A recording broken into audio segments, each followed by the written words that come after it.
All right, guys. All right.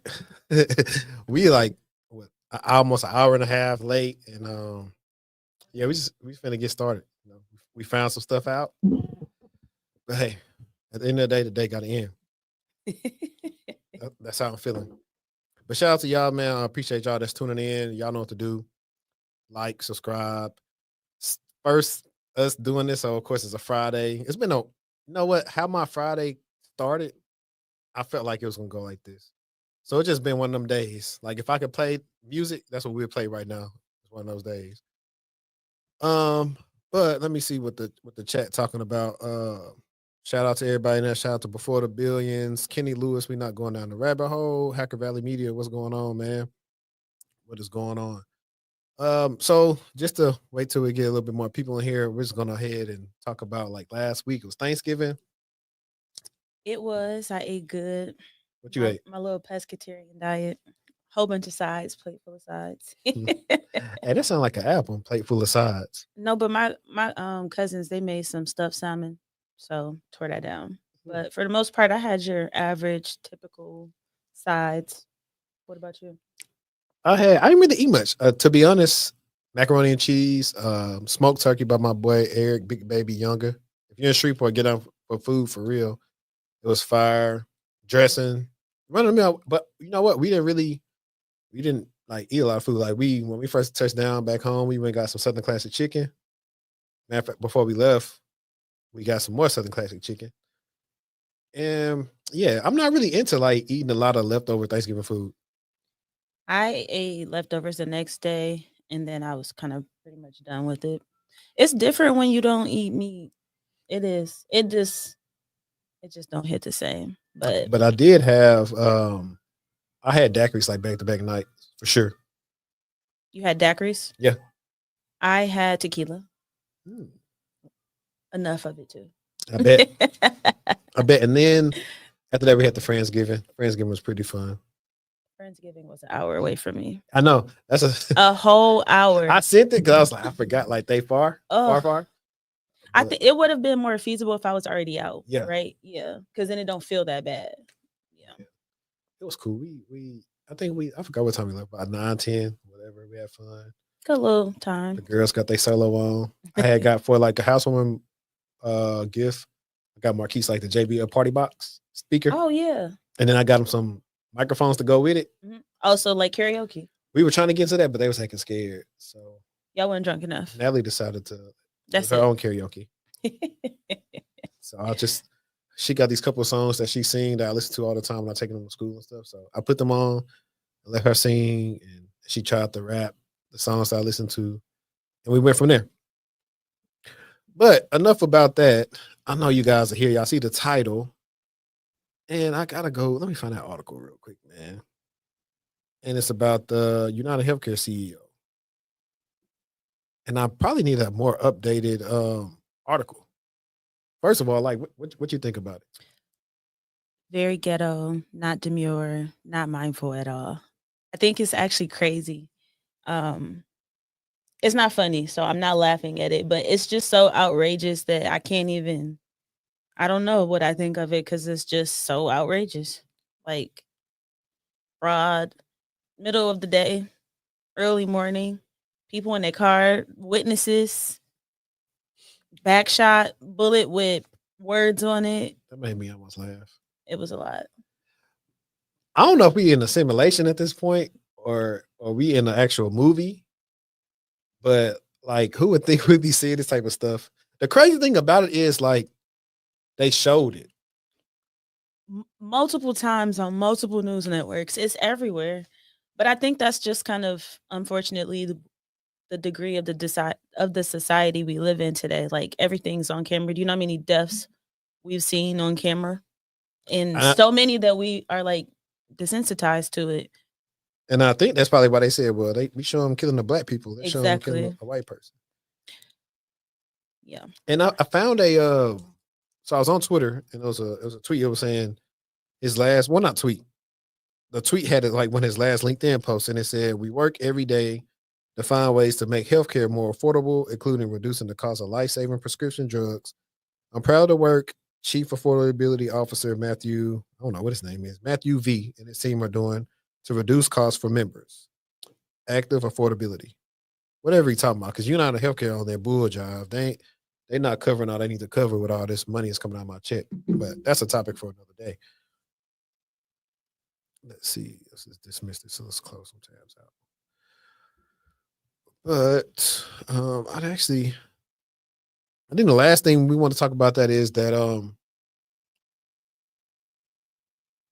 at first people thought it was happenstance, but the way Buddy pulled up on him, you would have swore he'd been playing Hitman. Like for y'all, all right, in the comments, if you played Hitman, I need you to put a 1. And for the people who've never played Hitman, Hitman is a game where you are pretty much an assassin and you get all this intel on your targets. And you can steal their costumes, so you can start blending in. You just watch people what they do, watch what their movements and all that type of stuff. Real deal. It's like Buddy knew where he was gonna be. It looked like he was catching the casings, and he got in and got out of there. He got in and got out real quick. I think that I don't understand why he didn't have security with him. Like that don't make sense to me. As much money. But how many CEOs really walking around with like they should? Especially in the healthcare sector, they're so removed from the reality of it, but so many folks in real life, regular lives, are upset with the healthcare industry because it's hard for them to get affordable healthcare. They can't get it. They have medical issues and conditions that they don't even really know about. A lot of folks in our community don't necessarily have good experiences. So yeah, you should have security. Period. So what you saying is it's low key like John Q, except to the extreme. Yeah.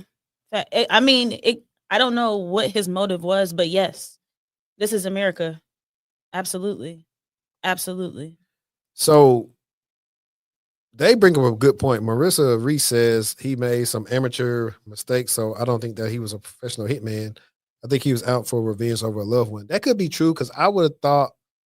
I don't know though, because I mean, I don't know what these people really do, but I know some people will start probably like murdering other people to make it not look like it was something that was targeted. Mhm. But who knows? This is crazy. Like it can, the rabbit hole can get deep. And listen, we only go on surface level. This ain't the channel for that. Where we start getting shadow banned because we talking about stuff we ain't supposed to. At least on that level. We'll talk about the real stuff. But I guess it is. You can touch on that real quick. I know like it's the end of the year and everybody finna have their New Year's resolutions to be getting in the gym. I tell you just go ahead and get in the gym now. Definitely, if you can, if you got it in you, get in the gym now, so it doesn't seem like such a big haul when the year starts over. I think it's important to have accountability partners for tons of different things. It's not even necessarily just for fitness, but I was bringing it up with more fitness in mind. But even if you're studying for something, a certification, or if you're studying to learn a skill set better, I feel like it's good to have accountability partners, because if you say you're going to stick to a plan, right? And this is something new for you, you might not necessarily stick to that plan right away. But if you have the support of your accountability partner and they're saying like, "Hey, I did what we said we was going to do on Monday and Tuesday. Check in. Did you do yours?" It may make you more likely to actually follow through with what the plan was that y'all set forth. So I am gung ho on accountability partners. I have two. Two of them I both met on social media. I don't really know them personally, but we just check in and say, "Hey, I did what we were supposed to do today." Yeah. I think for me, it's like low key. If you see somebody out there killing it and you just been sleeping or sitting around all day, that's my accountability. Or like for me, watching Creed 3, that's accountability right there. It's like, hold Yeah, on, man. Why let me go get in the gym right now. yeah. Let me go walk. Let me go hit some miles. Let me get my diet right. That's the biggest thing for y'all, to be honest. Like the food part of it. The food, the food, the food. It's the food. Like if you can get that down, like I think you'd be straight for real. But hopefully, like I said, like I work out late nights. Hang on, we got some echo right here. Okay, we should be good to go. All right, I work out late nights, so I think that's you, right? Okay, there we go. We should be good to go now. Sorry about that, y'all.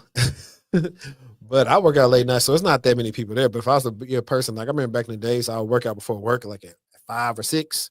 After the new year, oh yeah, that thing packed for at least about 3, 4 weeks, maybe 5 tops. Then it start teetering down to the normal people that actually gonna go to sleep, wake up, work out, start their day, and go on about the day. Like I will say, a workout to start your day does really make you feel like you accomplished something. So I would definitely say do that if you can. But if you can't, get it in when you can. That's all I really can tell you. Yeah, you ain't got to start going hammer with it. Take your time. Work your way up to your end goal. Start small. Start 10, 20 minutes a day. You don't have to go to the gym for 2 hours when you're just now starting out. Because 9 times out of 10, you're going to overwhelm your body and you're going to be sore and you're not going to go back. I agree. I'm gonna let you get the first stab at this. I believe what the first one you want to talk about this Blue Cross Blue Shield won't pay. Yes. Let me open this So for you. this is kind of right on spot and on point with what we are kind of talking about with the CEO who just got murdered in broad morning light. So the title of the article is Anthem Blue Cross Blue Shield won't pay for the complete duration of anesthesia for patients' surgical procedures. So in an unprecedented move, Blue Cross Blue Shield plans representing Connecticut, New York, and Missouri have unilaterally declared it will no longer pay for anesthesia care if the surgery or procedure goes beyond the arbitrary time limit, regardless of how long the surgical procedure takes. It says the American Society of Anesthesiologists called on Anthem to reverse this proposal immediately.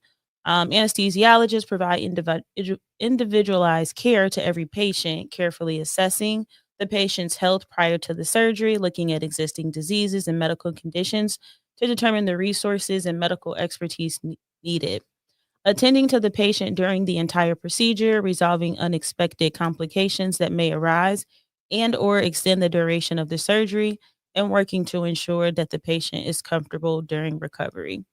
Payment for anesthesia services is based on several factors, including the exact amount of time for anesthesiologists to deliver care preoperatively during the operation and when transitioning the patient to recovery unit afterwards. With this new policy, Anthem will arbitrarily predetermine the time allowed for anesthesia care during a surgery or procedure. If an anesthesiologist submits a bill where the actual time of care is longer than their limit, Anthem will deny payment for the anesthesiologist's care. So, with the new policy, they will not pay the anesthesiologist for delivering that safe and effective anesthesia care to patients who may need extra attention because their surgery is difficult, unusual, or because a complication arises. So, that's just like really a quick summary of it. I won't read the whole entire article, but there is kind of sort of a part 2 to that I wanted to touch on because they did go ahead and reverse that as of today. So let's see what that looks like. So let me pull that one up. And I think this is definitely in light of what happened. So this article is titled Anthem Blue Cross Blue Shield calls off surgery anesthesia cap. So, why it matters, they recently decided to no longer pay for the care if the surgery or procedure goes beyond an arbitrary time limit, regardless of how long the procedure takes, according to the American Society of Anesthesiologists, which opposed the decision. So, we know the decision was controversial. I'm sure you all have family members who have had surgical procedures and it went longer than expected. But it says after hearing from people across the state about the concerning policy, their office reached out to Anthem and they're pleased to share the policy will no longer be going into effect here in Connecticut. So they pushed Anthem basically to reverse course. And today they will be announcing a full reversal of the misguided policy. It looks like Anthem representatives did not immediately respond to requests for comments, so definitely not shocked there. But the initial coverage decision was unusual for a major health insurer, says one of the specialists who teaches insurance classes at the University of Michigan. So yeah, they reversed it. Perfect. I mean, that's good. I wonder what else they can do to make people reverse some stuff as long as you stick together. I think one of the ones that I thought was pretty cool to touch on, especially with all these breaches and everything else that we have, is NIST came out with the 6 password takeaways that people should start doing with their passwords. What do you think of them? Let me share this tab and I'll tell everybody. I think it's stuff that we already know, what we've been seeing from people. I think that is very spot on. I had a chance to take a look at it. All right, so let me At the door. all right. So 6 password takeaways from updated NIST cybersecurity framework. I'm not gonna read this like word for word because I've already skimmed through it. But one, it was talking about password length is greater than password complexity, which I agree. I think a lot of times they have us making all these random complex passwords that we can't remember. And so, for example, they said some people start their passwords with a capital letter, end their password with a number or a symbol, or swap common characters, which becomes easy for a hacker to guess what you were doing. So, to help users create stronger passwords, NIST recommends enforcing password length instead of password complexity. Instead of asking users to come up with a random, difficult to remember combination of letter, numbers, and symbols. Urge them to create longer passwords or passphrases that will be easy to recall but harder for hackers to guess. The best passphrase combine unrelated words into a single, longer passphrase. For example, a passphrase like llama, shoehorn, trumpet 7 will be much easier for a user to remember than a random password like HPN ampersand. I think that's what that thing is called. 89 asterisk K quote, or maybe the quote's one part of it. And it'll be harder to hack than passwords that follow predictable patterns. I agree though, because I think the trend of that now is like we got all these password managers, so they make all these passwords to where you wouldn't remember it. What do you think of the passkey? I like it, but the thing It's is, so slow. I it's like it. It's just it take a little bit of I time. like it, but the thing is, if somebody got your password and you're not paying attention, you pick your phone up and you use your fingerprint or your face or your pass key, and now somebody in your account. So you always gotta pay attention to that because it's been times like the other day, I was getting a prompt for something on like my Microsoft Authenticator or Outlook was giving me a prompt to accept to log in somewhere. And I'm like, that's not me logging in. So I always go to my settings and Outlook and go look at like who's trying to log in, which is a whole bunch of unsuccessful things. But I didn't see anybody that had the right password and gave me a prompt. But to be safe, I just changed the password anyway, Period. just because you just never know. Um, let's see, facilitate longer passwords.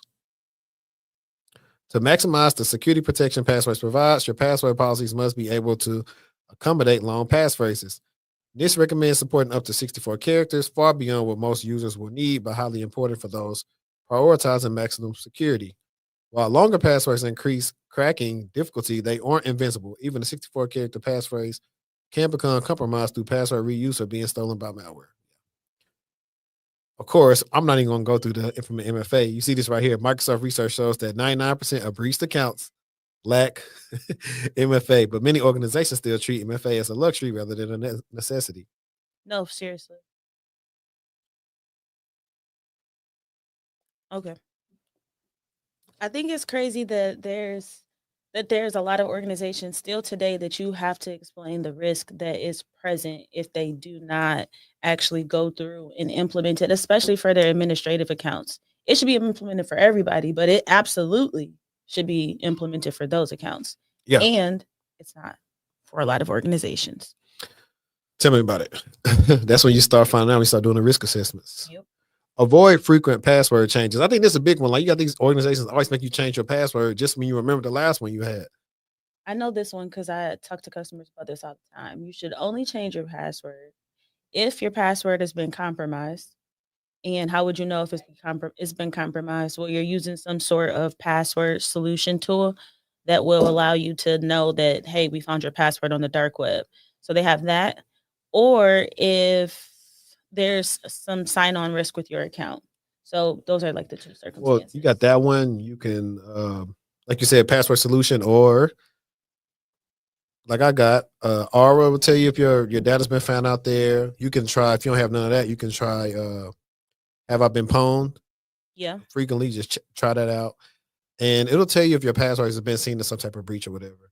And so that's the thing you want to do. And the funny thing is also about password breaches, if your one password got compromised, attackers are willing to bet that you reuse that password for other things. Yep.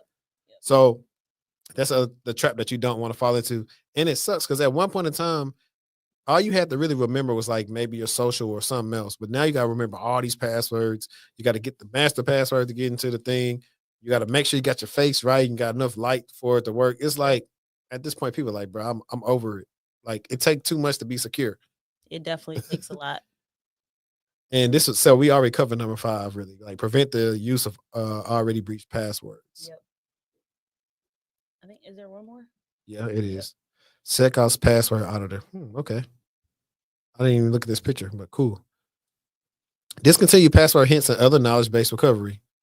Yeah, because how many times is you gonna put the password there or half the password there?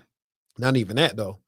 If I really want to get into your stuff and I'm like, okay, let me go through your Facebook and see how many times you brought up your pet or your first teacher, Birthday, your first girlfriend, your spouse birthday, spouse, spouse where you met spouse at, name. y'all Yep, first date. Like all this information people provide for you. Hey, we had our first date at so and so. It was love at first sight. So shoot, forgot password. Hey, where was your first date? I Cheddars. I think the original point of the password hints was to let you know.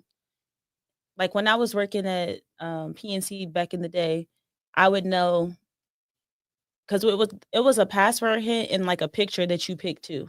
So let's say I accidentally was typing too fast and put in an extra character, I would see somebody else's picture, not like a picture of me, but like a picture I chose Mhm. that I would know. Like, hey, yeah, I chose that picture. Yeah, I think the best way if you want to use password hints is not make the password hints about you. Just have in your notes somewhere, these are the password hints that I use, but this is not related to my life. So hey, what's your first pet name? Pal. Or make it something funny like Pal, because Clifford is easy to guess, but like something that's not related to you that nobody know. What's your high school mascot? Exactly. Make it a school that you didn't go to. Yeah. What's your mother's maiden name? Lie. Perry. Password hints and security questions like these show their age, and this latest guidance urges organizations to forego these traditional recovery methods because our online lives have made them obsolete. See, I didn't read that, and we pretty much already covered that. Consider how much of your personal information flows freely on social media. What once seemed like private knowledge now sits in plain view, waiting to be collected and exported. In lieu of hints, this suggests alternatives like including secure email recovery links and MFA verification during password resets. These approaches allow users to validate their identity through physical access devices or accounts rather than easily discovered personal trivia. The only issue is if your email is compromised, then they can do that. And then if they just MFA fatigue you and you just hit it and say, "Oh, leave me alone." So they got to be like a timeout or a lockout so many times on personal accounts. I think that's the issue too. Like we don't see personal accounts with that, like something that's not enterprise wide. Like if you're a Google customer, or don't somebody, play. yeah, Google them and do it. Google Hey, don't play. Put that password in twice. Is this you? Real mhm, quick. cool. They want people to use SecOps password policy for free. Y'all can use R for free. You know what I'm saying? Use my code that's in the description and try it out for 2 weeks. Let's get back into here. All right. What was next on this good old schedule? What, Atrium Health? Yes. Let's take a look at Atrium.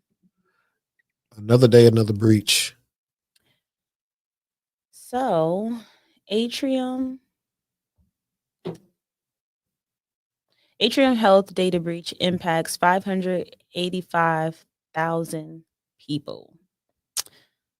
So, the HHS website does not provide any information regarding the incident, but the notification is likely related to an issue resolving online tracking technologies that were present on an Health patient portal between 2015 and 2019.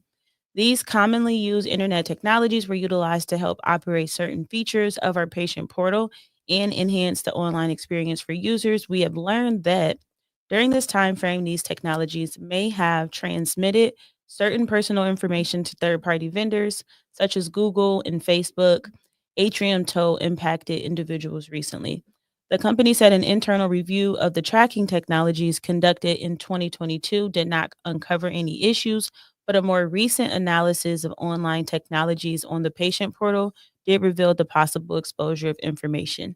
Atrium said it's difficult to precisely determine what data was transmitted to third parties, but it's assuming that all users of the My Atrium Health or My Carolina's patient portal between January 2015 and 2019 are affected. Depending on the user's browser, configuration, and actions, information such as IPs, cookies, information on treatment or provider names and email addresses, phone numbers, and physical addresses may have been exposed. Based on our review, no social security numbers, financial account, credit card, or debit card information was involved. Atrium pointed out, adding, there is no evidence that any information may have been shared with these third parties has been misused in any way. Moreover, the nature of the information that could have been collected would be very unlikely to result in identity theft or financial harm. It's worth noting that this is not the only cybersecurity incident disclosed by Atrium in recent months. In mid September, the company notified a subset of patients and employees after discovering that over a period of 2 days in April, someone had gained access to employee email accounts through phishing. An investigation showed that the compromised email account stored information on some patients and employees, including a wide range of personal, financial, and health information, such as social security numbers, bank account information, access credentials, and treatment diagnosis details. They reached out to Atrium for clarifications regarding what happened, but they have not responded. So, yeah. I feel like whatever is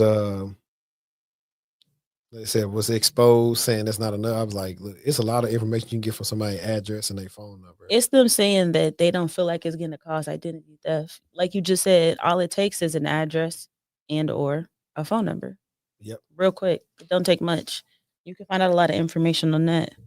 I think that's probably how they got in from that first incident that happened a few months ago. They probably established some sort form of persistence to remain in the environment, although, you know, the account kind of got the compromise was remediated. They were still in the environment, potentially.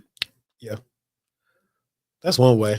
We'll see if they actually try to admit that, but I doubt it because I'm like, I don't know about that one. I don't think they'll admit it. But like I said, even somebody knowing where I stay or whatever and selling the information and somebody getting off the dark web, it's still enough trouble for me. I mean, we just talked about the start of the episode about dude knowing the CEO whereabouts. Yeah, he was going to a meeting by himself. And I've seen different TikToks and I was wondering, they was like, do people know if they start the meeting or not? Did they actually have a No, I meeting? did see on TikTok allegedly Yeah. that they still had the meeting. That's what that dude was saying. He was going That's crazy. crazy. I don't know if they really did it though. That'd be crazy if they I mean, you have to. I mean, unless it was some sort of type of situation that couldn't hold on. I mean, if we're being for real, it is still a business. So depending but on was what it the right nature, after or did they say we're gonna reconvene in the like yeah. later on today? Like I how don't did they do know. it? So I want to touch on this one. I feel like it'll actually be all right. There we go. Let's share this. That's crazy. Let me get this up there. I thought I wanted to touch on this because I know a lot of y'all come to watch for okay, that's cool. I know a lot of y'all come and watch us for like job search advice and job search tips and tricks. And so I found this article to be particularly interesting. And I'm glad that Yahoo got it because Fortune was like, for whatever reason, I couldn't read it on Fortune even when I tried to subscribe. It says 40% of job seekers say they haven't had a single job interview this year. Waiting on a cold phone to ring or an inbox full of spam to let up, job seekers are navigating a particularly trying hiring market. In fact, a striking 72% of U.S. adults say that applying for jobs feels like sending a resume into a black box, according to a survey of more than 2,000 respondents by the American Staffing Association and Harris Post. See, now if I was just to say a striking 72% people feel like sending a resume into a black box, you'll think, oh man, that's crazy. But it's only out of 2,000 people. So that's a very small sample size. So I wonder how, like, out of this 40%, how big was the people that actually made it 40%? Let's see. While the great resignation may have seen employers scrambling to hire qualified workers, the tables have turned, and now many job seekers, and this is the first time hearing this term, and y'all let me know how y'all heard this term before, the great pause. No. Listen. Not yet, at least. I feel like Cameron and Mace gonna try to copyright this, the great pause. I have an episode called that. It says, in the great pause are struggling to get hired at all. Even so, almost half of the workforce, 45%, reports to be likely to look for a job in the new year. Since 2022, more Americans are likely to be looking to make a career change or look for a different gig. A separate poll from the New York Federal Reserve found that the number of people applying for jobs have reached a 10-year high. But many of these job seekers are finding their options to be like the dating pool in NYC or the frozen food selection at Trader Joe's on a Sunday. A little bleak or pick through. And 2024 has been especially trying as 40% of unemployed job seekers report that they haven't had a single job interview this year. Like,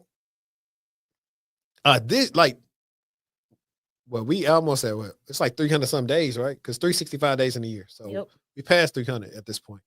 Yeah, we're definitely At past what 300. point when the people weren't getting interviews, you didn't say, I got to do something different? Probably at this point. And the reason I say that simply is because I got a client and I just posted on my story the other day. And we actually had a call before I got to work. He literally said verbatim, it must have been the resume because when you changed it, I've been getting these callbacks. So we got like 2 or 3 callbacks already. I do think that if nothing at all, nothing for like a couple months, you need to change what you're doing, your method, your resume, the story you're trying to tell, maybe your interview skills. I don't know. It could be a lot of things, but you definitely need to be pivoting. If you're sitting 60, 90 days with not one single hit, it could be more so respectfully a you thing and something that you just don't know. So yeah. I think it's a them thing, a strategy thing, because not one interview at all. You mean to tell me you couldn't even walk into a retail store and get an interview like by talking to the manager? Now I could see if exactly, but you know that a lot of people don't even consider doing something different. They just kind of like what I be seeing on LinkedIn is like people will just be like, "Oh, I'm about to lose my house or whatever." Like, why? Because you're scared to work somewhere else and make a lesser amount. That's actually a good topic because I've been seeing that sometimes. I I was don't like, understand. If I lost my job, I'm gonna get another job, even if it's not the job. yeah, but you know what though? Some people feel like sometimes you're close. I'll say from personal experience of being laid off. Granted, I was getting interviews though, so it wasn't like nobody's calling me back, but it was just a struggle to finally like land the right one. So a I'm not lot, gonna spend all that time yeah, trying to yeah, yeah. land. You know, It ain't like gonna be no year. the bills is billing. So if I know And you can that's if I know I got 6 months of bill money and we on month 3, I'm gonna start accepting some stuff that might yeah, obviously be below quote you can unquote do where I want to unemployment do. That's a whole and bunch get a you can do. job. But people, it just seems like from what people put out that that's not what they're willing to do. It seems that exactly someone said in the comments, people not getting the job that they want. Yeah. Yeah, So if you don't get the job you want, you're just like, well, I'm not gonna work. That's how it comes across sometimes on social media. Not speaking for everyone, because I seen one girl I follow on TikTok. I don't remember what she got laid off for, but she work at McDonald's. She get dressed up, face beat, hair I ain't beat mad. to go Shoot, work at day in the McDonald's. life at But she McDonald's. shares her journey and she's like, I'm not ashamed about it. She I'm probably still looking, I'm still waiting, but yeah. she probably making more off TikTok than she is at McDonald's. Yep. But no, I mean, like you'll see people, hey, I'm finna be something behind on my rent and stuff like that. Like, I agree with you because, like, see, when I was laid off, it was just me. So I was like, push gonna shove, I could thug it out. Mhm. But when you got a family, you can't like let it get like that bad. Like, shoot, go move back in. If you ain't got no family, figure out something. Now, if you don't have a family, the odds are definitely different, and you might have a little bit of more flexibility into what you can tolerate, right? Versus someone who isn't their risk appetite isn't that big because they have a I think family. I would feel bad for people with like small babies or like infants or toddlers that like not in daycare, stuff like that. I know that could be a little bit rough because finding somebody to watch them and all the different things you want to do. I think that could be an issue.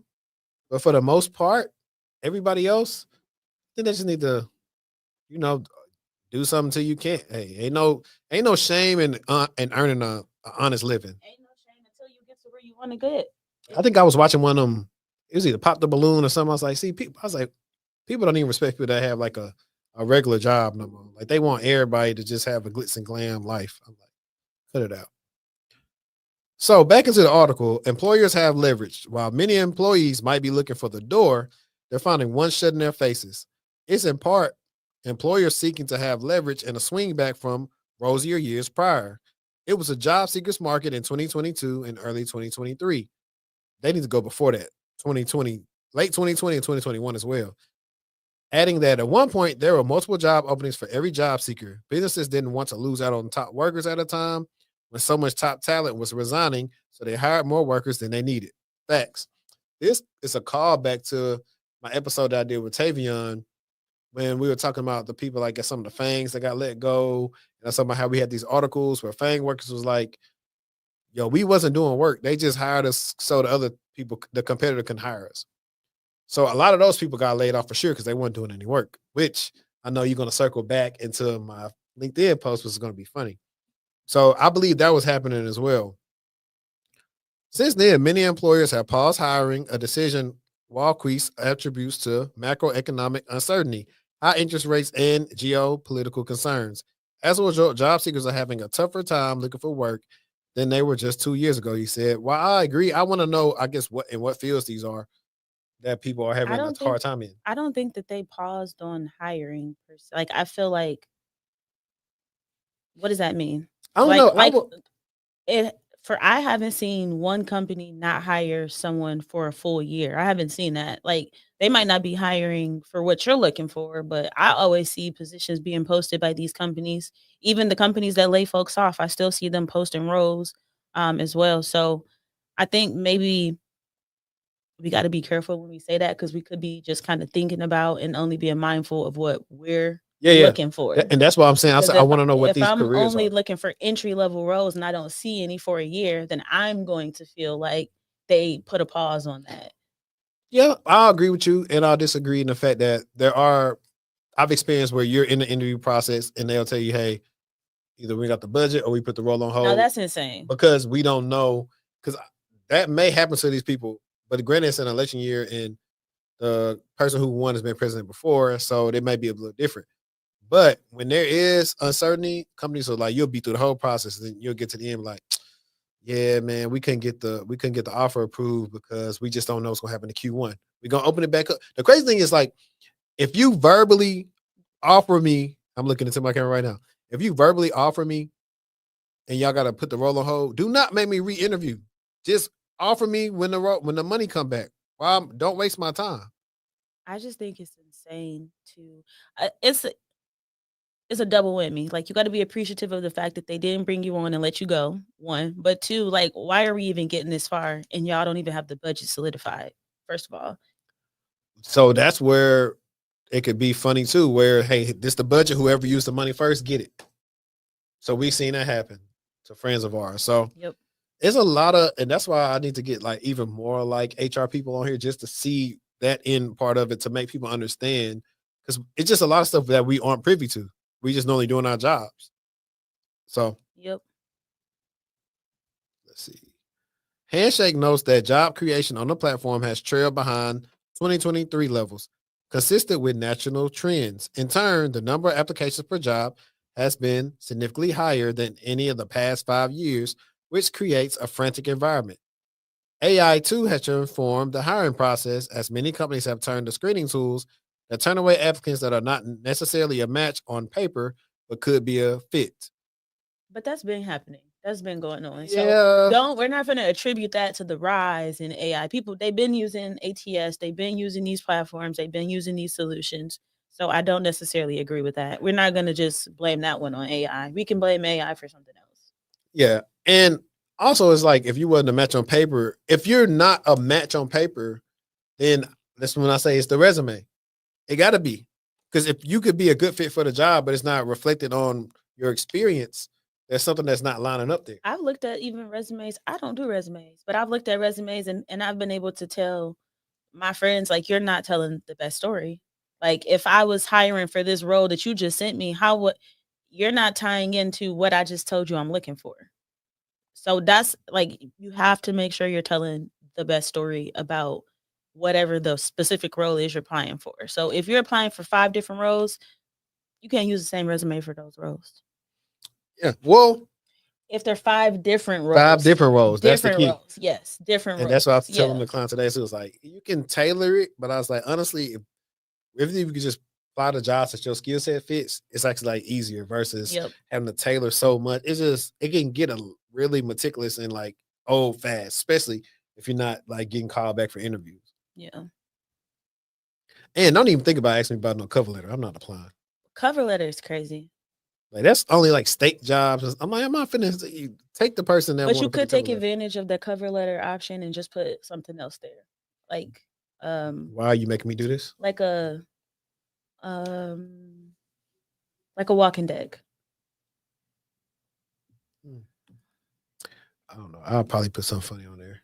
Or maybe it's something relevant. I've put projects there and stuff. If they leave me Oh, you options said projects. Yeah. to put like attachments, I put my LinkedIn. I'm course definitely on not there. doing a cover letter, but I will put maybe a little walking deck, one slider, one pager. Right. So they said like towards the end, because I guess this thing is keep on running. But they said the year's almost in, so there could be a light at the end of the tunnel, so it can't be all bad. So while it's been a tough year for those looking for work, improving economic conditions can lead to a brighter outlook for job seekers in the new year, which I think will happen short term. I think eventually with some of the things that may help some people. We shall see. I didn't really understand when people were saying like post election, it's going to be high. We're going to be hiring more, but it makes sense. Yeah. Let's see. Let's remove this and let's make it solo. All right. All right. Oh, cool. We must got a lot of shout. If you in here from Twitter, like let me know in the chat because I think we got like a lot of people that's watching on Twitter. And while we at it, I'll just read some of these comments. Prince Markey says, I was laid off in late September and I totally understand now what folks are talking about. It was a rough market out there. Jobs that's I said no to a couple years ago are offering 50K less and no bonus. That's crazy. Yeah, tons of job hiring, very few entry level roles, and I noticed they take 2 roles, make it onto 1, and drop the salary by. Yep. I had jobs ghost me after 3 interviews in the project because there's no job to begin with. Hey, I'm not doing a project. I'm not going through all that work. What type of project? I'll do an assessment, but I'm not doing a project. I'm sorry. I've had 13 full interviews, 31st rounds, and another 30 or so phone screenings, 13 hard rejects, and countless ghosting since October 1st. So this is just proof that you are not in it alone. Other people are definitely experiencing. I don't even know the rest of the words, but that made I me am think here about with it. you. Finish it. I don't know the rest of the words. I just remember that video. It remind me It remind you of some type of parody. Because no one made a parody of the video. You know the TikTok? Which one? When it's like this coming on at like 3 a.m. and somebody got that song blasted with like they bass playing the song. That's what it made me think about somebody playing that with some subs on because they really be hidden. Michael 8, rest in peace. As you say, 8 down. 8 down. He chewed. Yeah. So what article were you trying to get into? I have the Atrium. No, you did Atrium. Oh, sorry. The Typhoon. Okay. You know what's interesting? I'm waiting for you to get into that Chinese telecom. That's not the one? No? It might be. Okay. So at least 8 U.S. telcos, dozens of countries impacted by Salt Typhoon breaches, White House says. The scope of the Chinese government hacking campaign came into further focus on Wednesday as senior White House officials revealed that 8 telecommunication giants in the U.S. were breached and that companies in multiple other countries were also hacked. The breaches are part of the Salt Typhoon campaign, which was the first to come to light after threat actors intercepted the correspondence of senior officials within both presidential campaigns, including from President-elect Donald Trump and his running mate J.D. Vance. And the U.S. Deputy National Security Advisor for Cybersecurity and Emerging Technologies reiterated to reporters on Wednesday that Chinese actors are still inside the breach systems.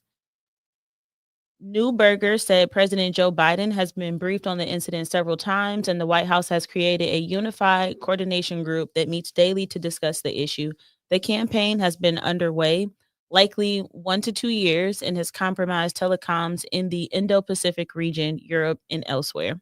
Our understanding is that a couple dozen of countries were impacted, she said. We believe that it We believe this is intended as a Chinese espionage program focused again on key government officials, key corporate IP, so that will determine which telecoms were often target and how many were compromised as well. Neuberger added that the Chinese access was broad in terms of potential access to communications of everyday Americans, but she said the hackers only targeted prominent individuals. As you know, the communications of US government officials relies on these private sector systems, which is why the Chinese were able to access the communication of some senior US government and political officials. At this time, we don't believe any classified communications have been compromised. As the CISA and FBI said Tuesday, the companies have not been able to fully remove the hackers from their systems. So, Neuberger said there is a risk of ongoing compromises to communications until U.S. companies address the cybersecurity gaps. These agencies publish to help engineers and network defenders identify and remove SALT typhoon actors. They told reporters that one complicating factor is that the hackers likely breach companies through different vectors and also have broad aims and targets. So let's see. At a recent meeting with the heads of these companies, senior U.S. officials stressed that each of them needed to take a range of steps to further harden their systems against compromise and make real changes to architect telecom networks to be able to look for the unexpected and reduce the blast radius of events. So let's scroll down to there's no accountability. We have not heard a plan of how they're going to fix it. That's unacceptable, said senior Senator Rick Scott. Let's see. They were not built for security necessarily, he says, adding that it will take months for the government to give direction on the changes that need to be made. I mean, honestly, is the government the best person to tell you how to fix it? I don't think so. I just, that is so bad. It's so bad. They're still there, guys. And they're still in their systems. They're still there. Yeah. They're still there. Wasn't T-Mobile dealing with this? Yeah, they just had something happen recently too. No, I it's was funny. gonna put that in there. I That's just what's seen I funny. seen the job post and they had like a senior manager in Frisco role. Really? But that'd be when you come to the office like 4 days a week. It's a big end and a little old. I got that from Fighting Temptation. Oh, I just watched. No, I watched The Temptations Okay. on Christmas or on Thanksgiving. Let me see. Let me get into this one because people didn't know I had this lined up here. And I saw this from she's the CISO of Nordstrom. And I'm gonna keep on trying to get her on here. When I get on here, I'm gonna feel accomplished. Her and Sarah Bond. Xbox. If I just gotta go Deloitte, I mean not Deloitte, Seattle, and walk around till I see her, what I have to do. So Deloitte has this article saying why only a quarter of cybersecurity professionals are women. And in the article, it actually gets into also the gender pay gap. And then I found another article to kind of substantiate why some of this may happen. But I'm gonna read a little bit of this. I'm not gonna do the whole article. Then we're gonna go into the context of why that pay gaps may be happening. As of 2023, women make up only 20% and 25% of the cybersecurity workforce, according to training body IC Squared. New research from Deloitte explores the reasons behind the gender gaps despite the high demand for skilled professionals in the industry. Half of young working women interested in cybersecurity feel they lack sufficient knowledge of the field to pursue a career in it. Furthermore, 55% of all women surveyed believe the industry could prove intimidating, and 40% are concerned that they won't be taken seriously. And that's why I always ask those questions when I have women up. It's like, how has it been for you working in cybersecurity in a male dominated field? Do you feel hurt? Do you feel like you was a diversity hire? Like, how do you feel? So I feel hurt. I don't feel like I'm a diversity hire, and I don't feel like I'm played with where I'm at. I can't. I do know women who have experienced different, but knowledge, inclusivity, and pay concerns deter women from security roles.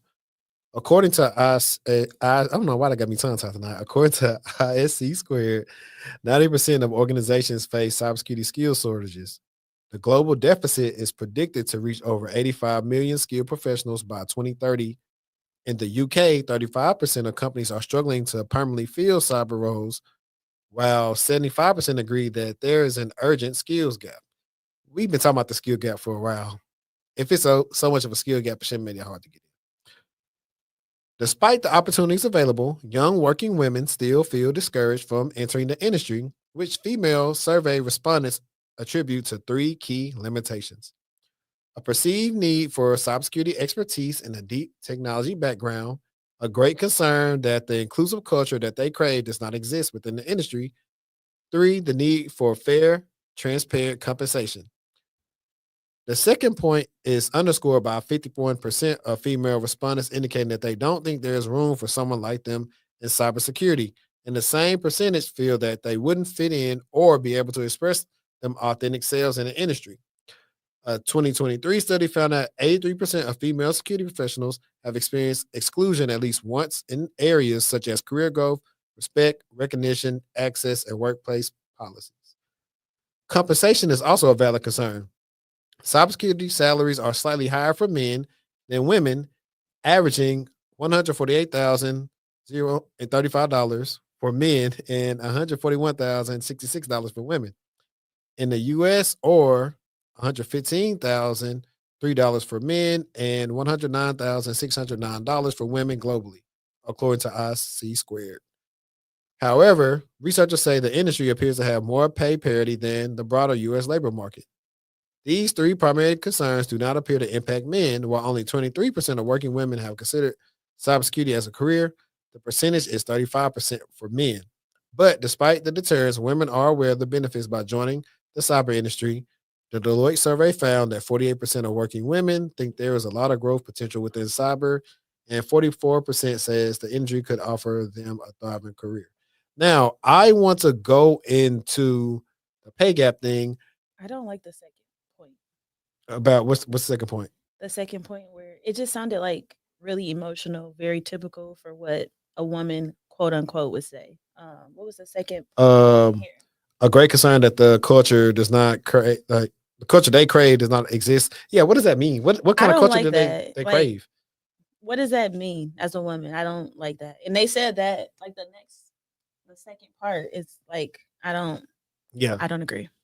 and so I've covered this before about people negotiating and why people may be underpaid, and it may say the same things here, but I know what I found in my research a while back was that a lot of women would be scared to negotiate. Oh, for sure. And I've noticed this just from having sometimes women clients. And I'm saying, no, let's ask for this and helping them feel confident to ask for what they get. So sometimes it's like, hey, you only gonna, eat what you kill type of thing. So if you're not gonna get what they say, scared money don't make no money, then you're gonna get underpaid. If you're a first gen, right?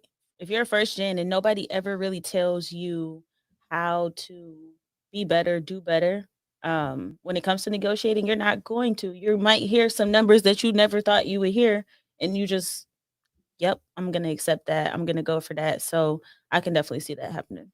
Yeah, and like If you don't have anyone who has negotiated to tell you to negotiate, how will you know that that's even a thing for you? I mean, there's more chatter about it today, but 5 years ago there wasn't. yeah, and that's because the inception of people being transparent. You got the salary transparency Yep. sheet where people say, hey, how much money you make? Like a lot of people don't know that some of these jobs make money or don't make money. Yep. And that's the whole thing. And like I said, that's one of the biggest reasons why I got into IT is like when I found out, hey, these jobs start off making more than architects. Well, I'm finna go slave at something I know I'm not gonna be that skilled at. Yep. So transparency definitely helps out. But just don't talk about it at work sometimes. They mess around and fire you. All right. So women have progressed a lot in terms of workplace gender equity since the days of Rosie the Riveter. But in 2024, for example, women still earn around 84 cents for every dollar a man earns for the same job on average in the US, almost the same as it was 20 years ago. And so that's interesting. And I don't want to, we know what the gender pay gap is, but let's look at the why behind it, or let's see what they say the why is. You're not sure. It says, oh, that'll be all right. It's sharing, but it's not on the screen. That's what it is. There we go. So the gender pay gap refers to the difference in earnings between women and men. Specifically, it is the ratio of women to men's median earnings according to the U.S. Census Bureau. For full-time workers, and importantly, the often cited 80% statistic provides an incomplete picture of women's experience in the labor market, since the gap is exacerbated for women of color. Hispanic and Black women experience the largest gaps relative to white and non-Hispanic men. So they say there are many reasons why the gender pay gap exists. Traditionally, women have had lower educational attainment, been segregated into jobs that pay lower wages, and had less continuous experience in the labor force. But we cannot attribute these trends to women's choices alone. Legal constraints, economic structures, and gender norms have also played a role in shaping women's preferences and choices. Sociologists may even argue that career preferences emerge in childhood from gender specific socialization processes. I agree. You really, that's why I think there is a big deal when a woman says she wants to be a scientist. Because typically it's like the liberal arts things or more creative things. That's what they'll typically do. So when they do those like majors, you'll always find like it's probably like 15 guys, maybe 3 girls in the class most of the time. So, and that goes back into like, hey, what is it like 20-25% of women was only interested in working in cybersecurity anyway? So that goes back into that. So the other 75% want to do something else.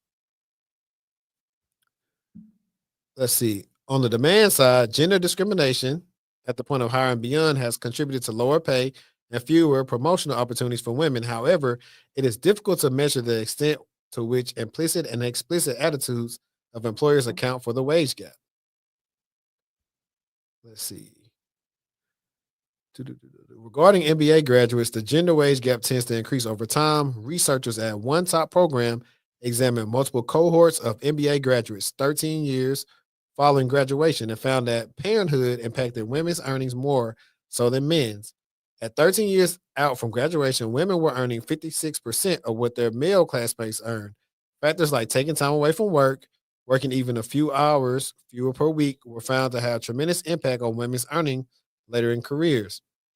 Caregiving responsibilities has a negative influence on women's earnings, whereas men have been shown to actually earn more upon becoming fathers. For those in the highest paid jobs, the returns for what sociologists call overwork are huge and contribute significantly to sustaining the wage gap.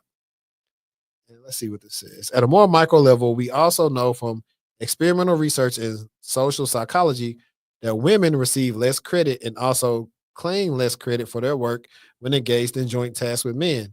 I have a recent paper co-authored with Juris Murris at Wisconsin where we examined almost 2 decades of data to demonstrate the effect on gender wage gap of a job's interdependence, meaning the extent to which a job requires working on a team or coordinating with others. Over time and across industries and occupations, jobs that are rated as more interdependent, meaning they require 2 or more people to sequentially complete tasks, have higher gender wage gaps. This is going to be like a long article, so I'm not going to go through all that. But I do see like the thing where they're talking about I don't like the caregiving thing, but it is true. that And makes more. that's why a lot of women who have put their career at the forefront of their lives really struggle when they come to decide when they want to start a family, because they know at some point in time it's going to hold them back from doing something in some way, shape, or form, because you can't do everything, right? Mhm. You're going to be off work for maternity leave, hopefully, if you get that, for X amount of time, depending on your company. You might get more time, you might get less time. But during that time, you're not learning, you're not building up a skill set, you're not really staying up to date with what's happening internally with the company. You're missing out on, that stuff.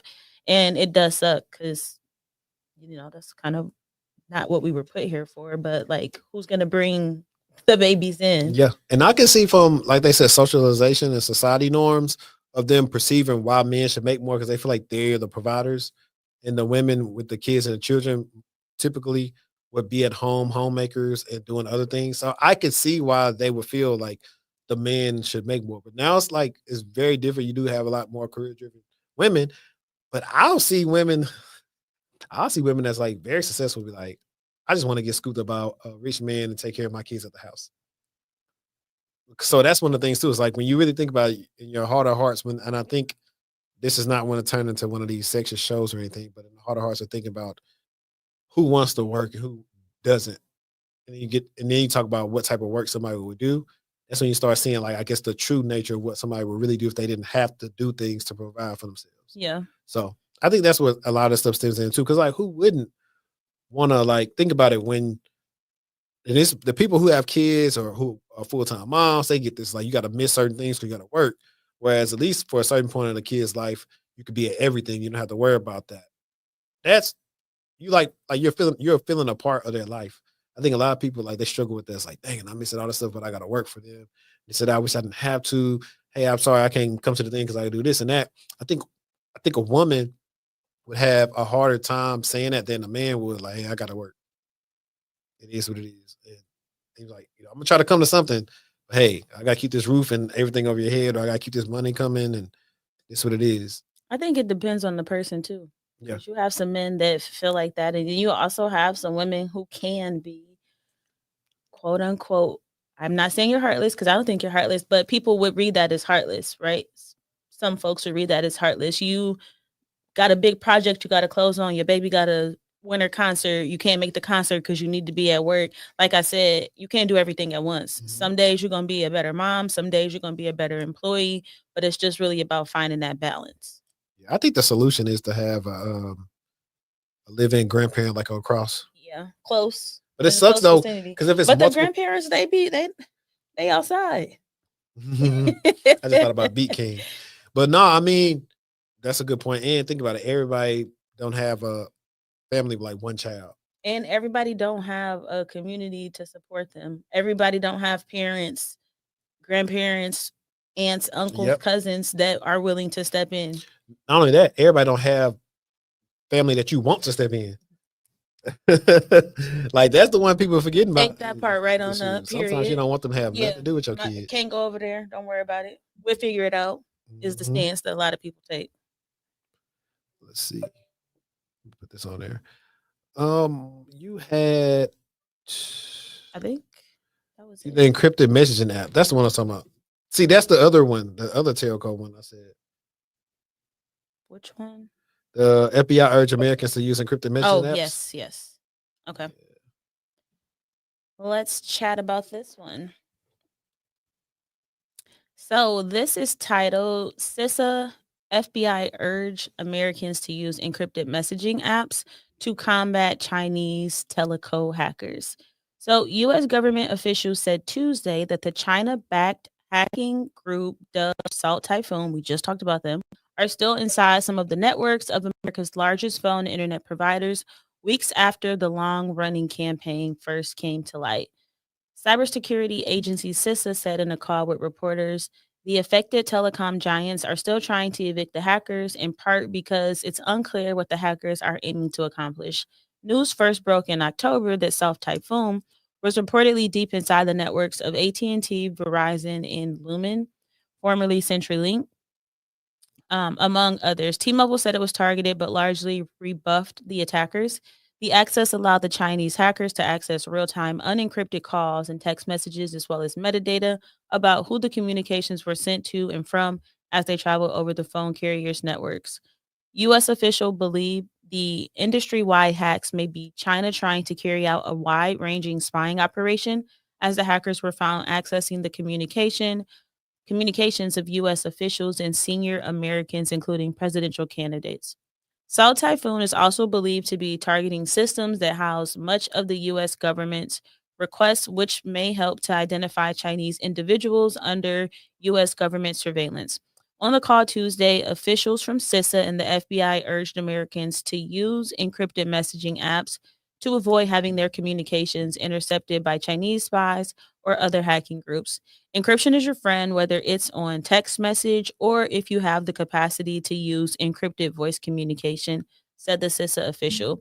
Signal and WhatsApp are among some of the most used end to end encrypted messaging apps, which prevent anyone, including the app makers, from accessing the communication of its users. The US government also provided guidance for telecom networks on how to harden their networks from the China backed hackers, noting that each victim company's remediation efforts will be unique. The fact that they're still in the company's environment for me, honestly, I can't get past that. Yeah, and then they want to. I'm so sick of AT&T. Come to Verizon. Can you hear me now? Listen, Verizon, if you ever watch this, sponsor the kid. I've been a loyal, faithful member for a while. Y'all a little high, but I get what I pay for. I mean, what am I getting? What I'm paying for? Nothing at all. Data on the dark Just people keep web. on texting your new Yeah. numbers. I just think it's.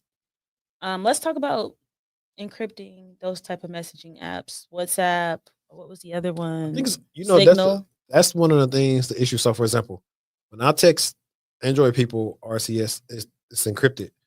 When I use RCS with iPhones, it's not, and so that's why they're pushing Apple. Hey, please update this so it could be encrypted. And so, I know Messenger is, but it's not in your normal messaging spot. You have to hit a button or something, and when you use it, it's like similar to like vanish mode. So like yeah, after yeah, you send the message, it's gone. yeah, it has that too. And it's just, What do you think? I mean, at this point, if they already in, even if you got the stuff encrypted, because the messages are still going somewhere, and they can look at them on the server side.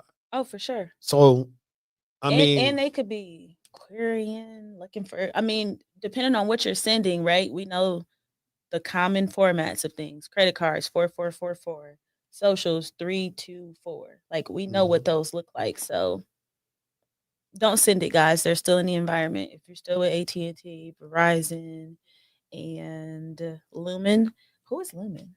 CenturyLink. I've heard yeah, of CenturyLink, but that's them. I think they rebranded to them. So yeah, that's them for sure. I saw actually, you know what? I want to give these people an update. So y'all know in our last episode, we talked about Scatter Spider, folks. and they was teenagers. And like I was saying, hey, these people didn't have 10 years of experience either.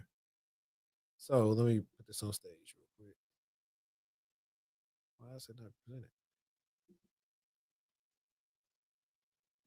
Hang on, y'all. I think that they were so young. They were like 20, 21, 25. They were pretty young. All the folks who got arrested. I think it was five people, if I'm not mistaken. There we go. All right, there we go. For the reason it wasn't showing up, I got it. U.S. arrests Scatter Spider suspect linked to telecom hacks. U.S. authorities have arrested a 19-year-old teenager linked to the notorious Scatter Spider cybercrime gang, who is now charged with breaching a U.S. financial institution and two unnamed telecommunication firms. I wonder what financial institution they got. And they ain't gonna tell for 6, 7, 8 months. Right. Remington Goy Ogletree, also known online as Remy, breached the three companies' networks using credentials stolen and text and voice phishing messages targeting their employees. Now, y'all remember earlier we were talking about somebody being sophisticated enough just to see different things about yourselves and craft these different emails and social engineer you. That's literally what he did. He also impersonated the victim's IT support departments and calls designed to pressure the employees into accessing phishing sites where they were asked to enter their usernames and passwords. Now they know that's why companies always send these things out. Hey, we will never ask you for your password. We're not going to call you and pressure you into your password. Like, I always want to know who these people that got compromised, because I feel like they have bad, what's it called, security awareness. Oh, for sure. We Most had a people user. do. She overly secure. She reached out and said, "Hey, I don't see the lock icon in the URL. Is it okay to use Chrome?" I was like, she needs some IT training, but yeah, it's good. We told her it's good. Oops. Jeez Louise. What's going on here? Ads. I know. Ads adding. My thing is, it don't want me to tell y'all what's going on. Give me a second.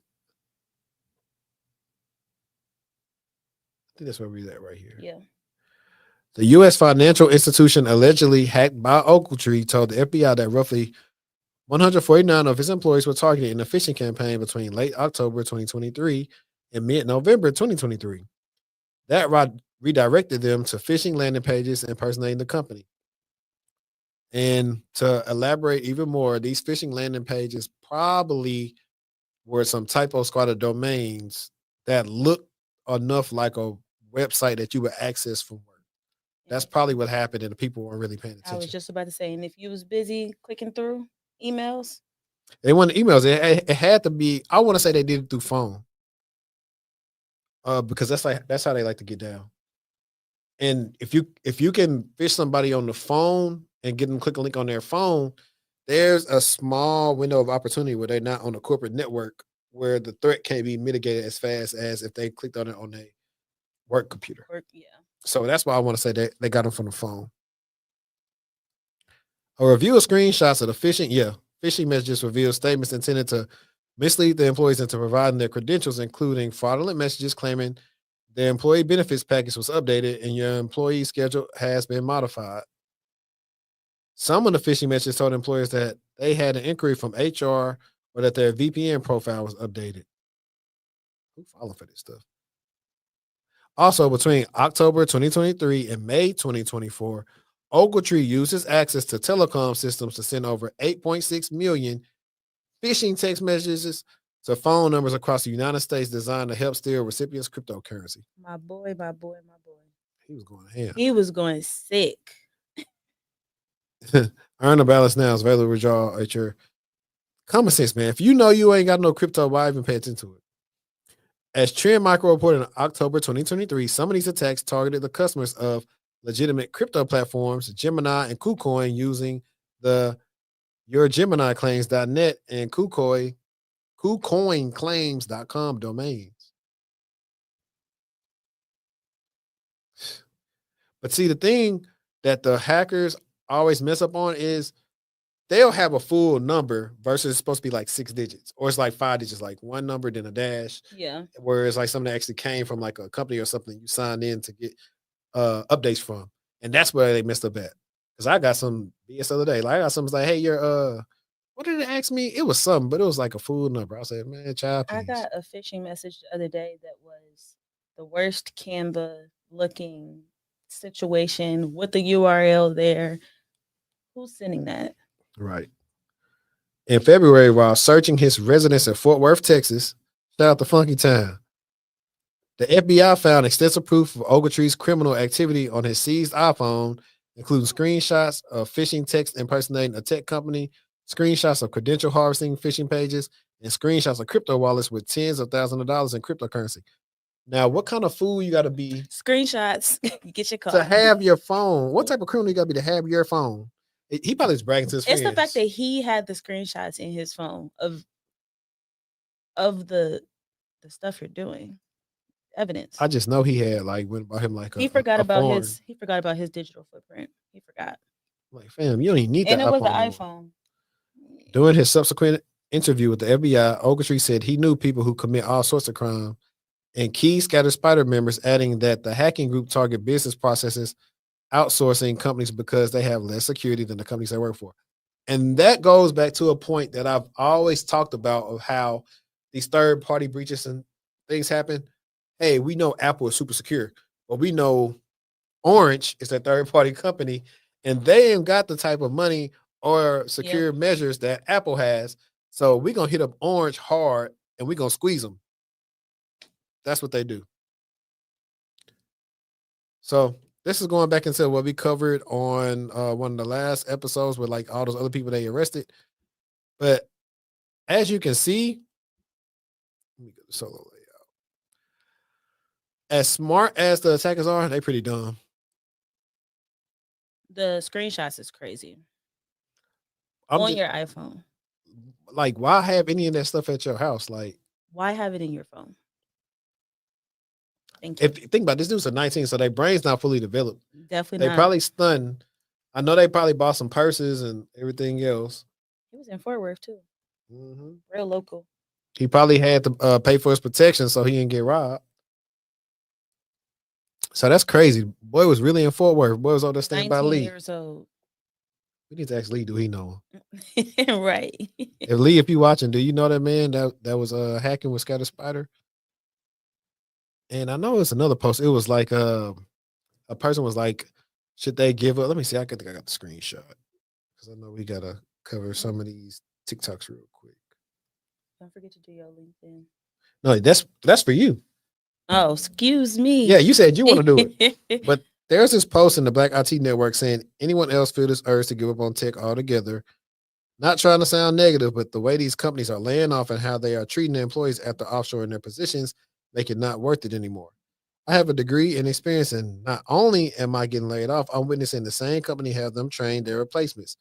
Open positions and bypassing everyone who qualifies for people that have less experience. And I'm sure it's because favoritism. I'm losing interest fast. This isn't anything out of the norm. What we are, unfortunately, we have a lot of access to see a lot of things. I don't think that really should make you give up because it happens. Two, the companies who are being cheap and outsourcing everything, their day is gonna come. The shady stuff ADT did, I think they suffered a breach, and the dude tried to quit before he got fired, and like it didn't work for them. Like the company's gonna go down, so you gotta look at it this way: like it's gonna be an opportunity for another company to rise. Because when we had these tech conversations, and all the people talk about remote work, and then all they always want to say, oh, well, they just make everything do it overseas. I said, okay, they can do it overseas, but that don't mean it's gonna be done well. And that's what you see a lot of times. They put stuff overseas. Y'all know it just from dealing with customer service. People can't talk. You can't understand them. You having to walk them through stuff yourself. And you're like, bro, really? Why did I call in here? So all in all, like, don't give up.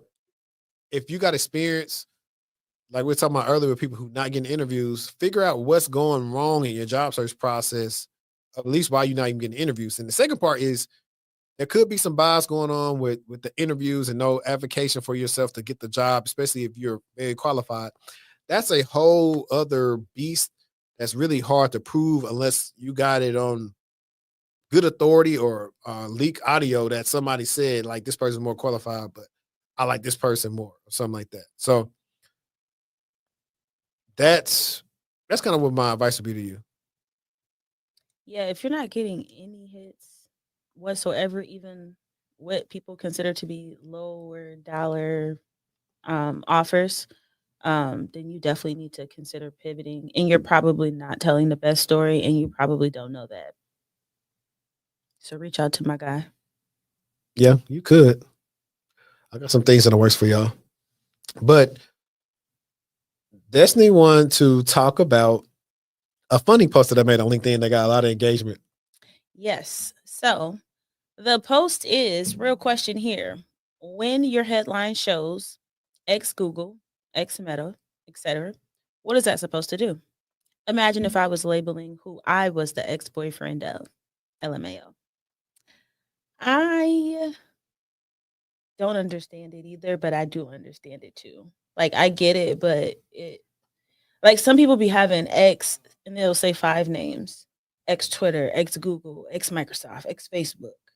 Like they'll have a million of those listed. I think depending on what your role is, what you do, where your level is, it could have some leeway because people want to see who work at the FANG companies, and if you got it there, why wouldn't I just take a look at your profile, right? Why wouldn't I take a look? Yeah, If and you were good enough to be hired there, then you might be good enough for us. exactly. And like, and I had a funny thing I'll say, well, we had some funny comments on there. Like one person's like, yo, I'm a ride share for Uber, then I'm gonna put ex Uber on my LinkedIn. I see why it works. Like if you were honestly, don't have to do it because if you worked at the company and it's on your job description with the skills on your LinkedIn, you don't have to because when the recruiter looks up your profile and your skills, they'll see, oh, you used to work at a competitor. Mm-hmm. And when you apply to the job, they're going to say, oh, they used to work for a competitor. How do I know? Because I've been in finance and I've worked at a couple of competitors. Yep. and they probably hit you up because of that. So I see why. Like I said, it may help. I don't know how many people just looking at, hey, let me find X Fang. Like I'll probably have to get a recruiter to get them to weigh in on it. Like far as that, because sometimes you could have been the person at a Fang that wasn't doing no work like one of the other people. Exactly. So, Or you could be the person at the Fang who like, why are you X Fang? Like when you ask the question, like, why are you X Fang? Yeah. Were you performing good, or did you just get laid off? Like, what's the whole deal with it? hopefully you told your story on LinkedIn if you put in X whatever on there as to why you're no longer with the company. So I mean, If you were laid off against your will, right? Not due to performance or anything like that. I don't know what y'all think about it. How y'all feel about people with the X Google, X Meta, X Fang? Like, I think in some way people are smart about it. They're using it as a way. You need some juice. Yeah. Oh dang, this ain't even no, this the right one. No, I was gonna. I mean, even though it's live, I don't know where my backpack at. It's probably over there. Nope. Right there. Oh, shoot, it's over there. I'll probably get it, but I got a charger in there that you can use. Okay. But yeah, how do y'all feel about that? The X Fang stuff. Someone says I don't see it. nope. And on them comments, they was killing me. But they was just like, here you go, stirring the pot again. I'm like, yeah, that's what I do. But let me see. It was one thing. It was like a career coach had something like people shouldn't do when they're trying to find a job. I wasn't too sold on that. I know. Let me see. I think we got somebody that's coming in. Okay. Briefly though, we could talk about like I'm not gonna go in depth, but like the TikTok ban thing is up again. Like far as like people like them saying that like if they don't reduce like the ownership of the company, they're gonna ban it and stuff like that. We shall see how that goes because that's a lot of money. I think that they'll do away with it, honestly. Yeah. I think based on what their concerns are, I absolutely think that they'll do away with it. Will I be heartbroken? Yes. Will I be sad? Yes. What will I do in my spare time? I don't know. I love TikTok. So yeah. I get the pose, the risk that they pose, but I mean I've already been on there for how long? They got the data. Yeah. Yeah. So I mean, they just want the money. Yeah. That's what they want. But the businesses, people are making millions off TikTok Shop. Yeah. So I know some of these are your things. Let's look at this one. I'm not making any new friends at work, and hopefully they can hear this when we share this. Hopefully everything is coming out of the mic. Let's see.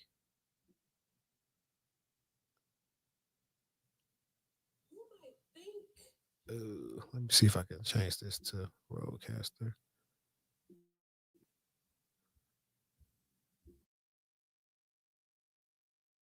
It ain't coming out. Hang on. Let me see if I can.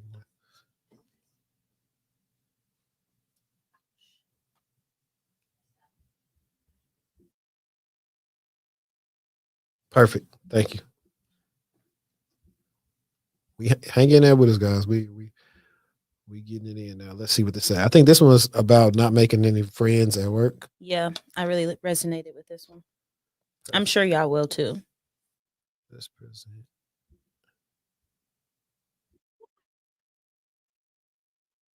Show new job. Matter of fact, you might go into it with every intention. I ain't making no new friends with this new job. I'm about to remain strictly professional until you need clarification on just how fucked up somebody got you. Because y'all was sitting there talking about an email. Now you've been thinking about it all day. All of a sudden, since you just like, yeah. And so when you send this email, you can I ask you a question? Can I ask you something? You'd have asked the girl the question. She'd have ran you her situation. Y'all ain't even sent the email. Because now y'all going back and forth like, exactly. And he do got you fucked up. They do got you being friend. Now y'all friends. Now y'all done talked about it. The email still not sent. The boss then came and checked wondering why. Now y'all have to go and get a drink afterwards to run it again because we couldn't even talk like we wanted to talk because we had to send the email. We didn't even much send. See what I'm saying?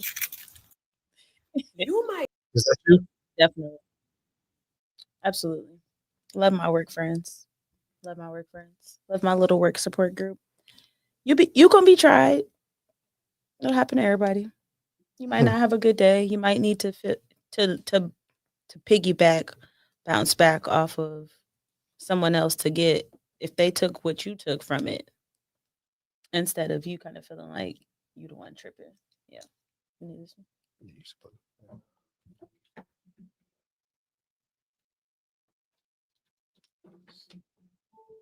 But yeah, I think it's crazy. Will it reach for you?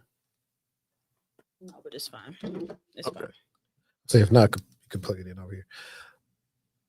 And I think this one is was pretty cool. I think she was a recruiter I met at one point in time. Let me pause it for her.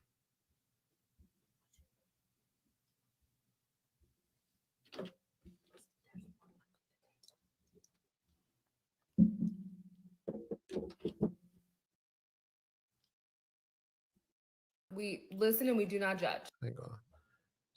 That's what we need. That's what we should have did. If That's we was what we prepared. shoulda We did should have for came and said we sure. listen, but we don't Yeah. judge. Mine would be if the application is workday and it's late at night, I'm not applying. Give me what's the other one? ICM, Yeah, I know what you're talking ICIMS, about. I know what you're talking or about. just give me the one that say send my resume. Like, why are you applying to jobs Workday and you got to re-put the do information better. on your resume? Workday do It's better. already there. And it don't pre-populate or nothing. So- It's not that smart. It's got a little better, but at the same time, it's like, bro, I got to make an account for all these. You're killing me, And you gotta Smalls. keep your profile updated on all of those accounts. Killing me, Smalls. All right, let's see what she say. Guys, I'm going to say something and I'm scared to say it because I don't want y'all to come for me. Remember, we listen and we do not judge. Before COVID, most people couldn't get into tech. Tech was saved for exceptional people. People who were getting into these companies went to the best schools at the top grade. They did a bunch of internships, were able to work their way into tech. Or they were from other Fortune 500 companies. They had very niche experience. Those people we were hiring when I was at tech companies were people from other tech companies. But tech was not accessible to everybody. When I got my first tech job, I was like, what is happening? Shocked, flabbergasted. The only reason I got into tech is because I had very niche experience and I also was very good at my job. I need you to listen to that part. I was very good at my job. I was known in my industry. I was also one of the few people who had the experience I had. While I was shocked, it wasn't that it wasn't deserved. Then 2021 happened and tech became a lot more accessible for people. People were getting hired left and right. These 6-figure jobs, barely any experience. Companies were having a great old time because they were able to hire people who were a lot cheaper than other people in tech. And they're like, we could just teach them. And they did for a couple years. They decided, okay, that's not. We've laid off so many people that the people who've been working in tech are now a little bit more humbled when it comes to their salary. So now companies are going back to hiring people who are really good at their job, people who are experienced, people who have the type of experience from comparable companies, which usually means other tech companies. While I have loved working in tech and I currently still work in tech, there are so many other industries that we can go after. She right. I feel like it was like that pre-COVID for sure. I would say I don't have a time frame. Don't get me lying about the years, but pre-COVID, getting into tech was so boss bad a. You know, like you was that person. You got you work at where? Dang, you smart. And then it became it became what's the word? It became I don't know, maybe social media. Maybe social media is what exposed more folks to kind of what was possible on the tech side. Yeah, I think social media, but also like you said, this is 2020 to like whatever. People just start sharing more. It was rare, like for example, my first security job was I say McAfee, but technically I was working for Intel for a little bit. So just think about like, oh yeah, I work for Intel. So it's like it was like, dang, I had my other jobs, like I was there. I worked at Income, was a payment card company, which I didn't even know I was in PCI DSS at the time until years later. And then you get that job. It's like, okay. Everybody around me wasn't working at like Intel. So I met Tavion. That's where I met my guy Pat at. Like everybody wasn't doing those jobs. And then now, shoot, everybody working everywhere, which is good. I think it's a benefit. I don't think it should have been like the biggest. It was very gatekept. Yes. Couldn't get the word. Yes. It was absolutely You got to know somebody to know somebody, or you got to be up here when it comes to your skill set. So Yeah. yeah, And it is going back to that. but I think that what people, I think the expectation right now is, because after that happened, then it became easier to get in, right? For whatever reason that is, it became easier for folks to get I think in. lack of standards, not lack of standards, but maybe standards a little bit too tight. They needed the bodies. They figured, hey, you know what? Why we want all this? Because back then they wanted all this different experience. When, hey, if I got the person that got the aptitude, they do good enough in this interview, And then I can work with them. during the time frame after, so when it was hard, in the time frame after when it was quote unquote a little bit easier, I feel like a lot of that can be contributed to like just different impacts, like DE&I, for example.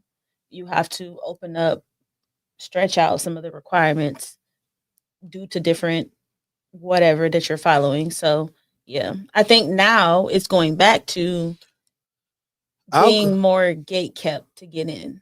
Yeah, and also go back to like the people who are not. I mean, you may not be landing the job, but the people who are like currently getting interviews and getting to the end, and whether it be some fugazi stuff going on or whatnot, but the senior and principal level or the management people with like 7, 10 much years experience, outside of people with exceptional skill set at a young age, they're still getting interviewed and people are still reaching out to them. So the people who are in that entry to mid stage, that's where all the fighting is, the sword fighting. Where would you say mid stages? 5 so years? typically entry level is like 1 to 2, mid is like 3 to 5. Yeah, And, I would agree with that. and 5+ is like considered senior. Yep. Let's see what he says. Tech has caused some confusion with young professionals. It is like saying I'm going to work in sports. That does not mean you have what is needed to play starting 5 for the Lakers. I agree. I agree, but disagree. I think that's like a funny, but also like disingenuous comment too, because like I would say I'm not gonna go work in sports. I'm gonna go. Well, you can say I'm gonna work in sports like technology, or I'm gonna go play ball, which is different. Like you can't just go play for the Lakers. You got to get drafted, or you got to get traded to them. So I think that's like kind of like different. But I do get what you're saying. I think a lot of people have said tech. I know there's the big debates while technical and non-technical people hate that people just start saying they was doing stuff in tech, but they weren't doing nothing technical. Like, hey, if you work in the industry, you don't gotta do something technical though. I was like, if you work in the industry, you can say like you're a tech worker, and then people start forgetting, hey, you know, you could be in tech in different industries. So it's That's like what they sleeping on. Yeah, that's exactly what people are sleeping on. You probably are only looking at things, right? Mm-hmm. Look at other places. Look in the healthcare sector. Look all over. You don't have to just stick to trying to get employed with a tech company, because every sector needs people in security. Every sector. There's not one sector that we have that doesn't need folks that work in security. Manufacturing, supply chain, healthcare, education, you name it. They need people with the skills. No, I definitely agree. And a tip is when you talk about layoffs and all this stuff, like look at these old industries that where the companies are still performing and people start still getting their bonuses and all that stuff is happening. Look into them for tech roles. A lot of them need the more technical people because they're trying to mature their programs, and you're sleeping on them, and they pay some good money. Yep. It'd probably be a couple you never heard of. Like, hold on, they paying this? Like, think about it. You go do cybersecurity for like Shell senior level. You can pay some good money. I met a black woman. I don't remember her exact role, but I know she worked in the healthcare sector doing something in security, and she was making 200 plus thousand because her skill set was so specialized. So she was able to leave one employer and go to another employer and still truly and honestly be able to keep up her skill set, and most importantly to her salary. Yeah, the freaking I'm like, what you do? I had to ask her. the senior IR role for Baylor Scott and White. Yeah, top satellite, and it was at one of the local hospitals too. It tops out like 2 something. That's not included bonus or nothing. Yep. So yeah, like people are chasing. Like think about it. It's a good comparison. You got everybody chasing the IG model, whereas the 6 and 7 is probably what you need going. benefit you better than that What does IG the model. 6 and 7 mean? The person like the IG model, we're gonna say they're 10. Oh my god. So the fangs are the 10s. Okay. The normal regular girl you see in the grocery store. Why girl that she work in gotta be a pharmacy. 5 or a 7? I didn't say that. I said 6 or 7. That's still low. When they dress up, they go to like an 8 or a 9. Okay. Yeah, so I was like, you trying to get the I'll put it like this person with the most attention, like the fangs, like a lot of these fangs perceive like you're gonna have a good time, they're gonna treat you right. Then you find out, hey, you gotta come back into work, you better do this, you better do that. Hey, we monitoring everything you do. You go to the other company. You could get with a fang, they can let you go. Right. Then you get with the other company, you come in and like, yeah, we're gonna pay you a good amount, you're gonna get a bonus. And you straight. Just do what you do when we need you to do it, and we good. Someone said, I'm guilty. Okay. I'm guilty of only looking at big tech in general. Hello 5+ rounds of interviews. Tech has caused some confusion with young professionals. It's like saying I am going to work in sports. That does not mean you have what is needed to play. That's what we read already. Yeah, we I read meant that. to say this one. What I am saying is IT is an elite venue and has always been. Tech refers to companies whose products are tech. I have 25 years experience and never worked for a tech company per se. Period. Put them on, Prince. Let them know. No, I agree. And is your logo supposed to be like BearShare? Like I messed up my family's first computer with BearShare. So every What time is that? so a lot of people used LimeWire. Yeah. Was it the equivalent? Yeah. Okay. All those peer So things. we messed it up with LimeWire and you messed it up with BearShare. Yes. You was burning CDs. Yeah. Not knowing what I was putting on the computer. And then it was Windows at that. So it already started going Can I slow. tell y'all how I knew I was kind of smart back then? So I don't remember how my computer got compromised. I have no idea. But I remember I knew I had a virus on it. And so my granddad had took it to get fixed. Mm-hmm. But I had a USB because I was working on a homework assignment. So I had to go to their house to use their computer. And I plugged my USB up to their computer. And when I got home, I was like, oh my God, I just realized that I pulled the file from my computer to the USB and plugged it up to someone else's computer. So potentially it could be on that USB drive. So I remember my granddad was so mad, but he ran the necessary checks on his device to make sure that it wasn't, compromised. But just thinking like that. And I was a kid. So like a kid. Like I wasn't even in high school. I promise you I wasn't even in high school. In high school, I messed up the computer like that because I put my flash drive in the public computer in the high school library and brought it home, and the thing started tripping. So you brought a virus from school home. And I didn't know what to do. Dang. So once I got rid of the computer. Was it a family computer? It wasn't working no more. It's going slow and all that stuff. So I just, when I put it on the curb, I just broke the hard drive and everything with a hammer. Oh, so you put it out? Wow. Eventually. You see that? Look at us being smart back in the day. I wasn't too smart. I was sticking my USB into stuff. You didn't know. But you learned. I was going to say a little innuendo about safe USB flash drives and protecting your flash drive. Protect your flash drive. Don't stick it in everything. Prince Markey says, you are now my friends list for recognizing the homie. I've seen, this is the first time I've been on live for me to actually say, yo, this reminds me of BearShare. Yeah. And I'm talking about, I used to download videos, anything from that. That was a golden time. These kids can go on Twitter and find the stuff. We had to go on torrents, uTorrent, downloading full PSP games and PS4 games and everything. And if your system was modded, you could play all the games. Now, the caveat was that you couldn't play online because Xbox and them would catch you. So you playing with a modded system. We should do a more in-depth episode about how 10, 15 years ago, we really all could have been in tech before social media became what it was. We was breaking that JavaScript down. We talk about how everybody had MP3 players, but it was only a couple people that had the iPod and the Zoom. You had words raining down your page. Yep. Yeah, you had the song starting at a certain. You had spot. People hiding your friends and the top friends. Hiding your friends. Yeah, a lot of that stuff that we didn't even know what we were doing back then. It was a good time. We didn't even know though. It was a good time. We didn't know. I know I didn't know. Then after that, I just went on to MySpace. I was this is where everybody at, but it ain't nothing Facebook. I was trying to say that's where I was making it rain on MySpace. Yeah. I was I remember all my songs. I think I had Buy You a Drink on there. I had My Love, Justin Timberlake. I don't know if I had Make It Rain. I had more urban songs.